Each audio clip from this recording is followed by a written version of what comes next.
चलो आज मैं आपको एक कहानी सुनाती हूँ।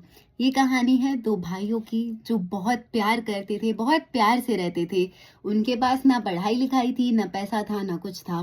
फिर धीरे धीरे एक भाई ने क्या करा, एक जगह काम करना शुरू करा। वो लॉटरी की दुकान पर काम था और मालिक का इतना विश्वास बन गया कि चाबी दुकान की उनको दे दी। वही आते थे, वही बंद करते थे। और जो दूसरा भाई था वो किसी जूते की दुकान पर काम कर रहा था, 1000-1500 रुपए महीने कमा लेता था। और ये बात है लगभग आज से 20 साल पहले की। जी हाँ, आप सही समझ रहे हैं, 20 साल पहले की। समझ लीजिए या मान लीजिए, जो भी कह सकते हैं।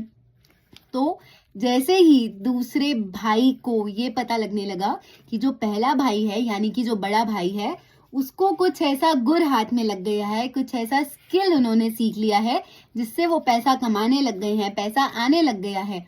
और जो भी सारा पैसा है, सारा प्रॉपर्टीज में इन्वेस्ट हो रहा है। तो उसने बहुत ही प्यार से अपने बड़े भाई को फुसलाया, बहलाया और बोला कि अरे घर पे नहीं बताते हैं, जैसे हर इंडियन माइंडसेट की सोच होती है।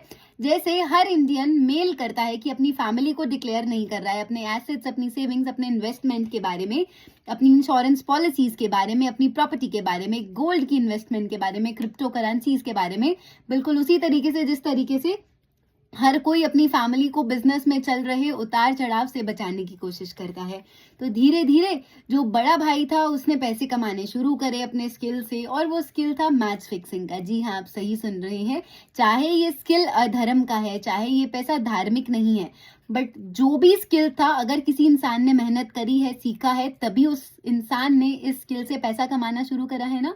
तो 1998 से लेकर 2008 के बीच में लगभग 100 करोड़ कमाए गए। आप सही समझ रहे हैं, 2008 में 100 करोड़ की कितनी वैल्यू होगी, आप सोच लीजिए। तो जैसे जैसे पैसे कमाए गए, जो छोटा भाई था वो अपनी बातों में लाता गया, अपने नाम प्रॉपर्टी कराता गया, अपनी बहन के नाम प्रॉपर्टी कराता गया, अपनी बीवी के नाम प्रॉपर्टी कराता गया। और 2008 में, यस आप सही सुन रही हैं, 7 मार्च 2008 में एक ऐसा दिन आया जिस दिन बड़े भाई को इस दुनिया से जाना पड़ा।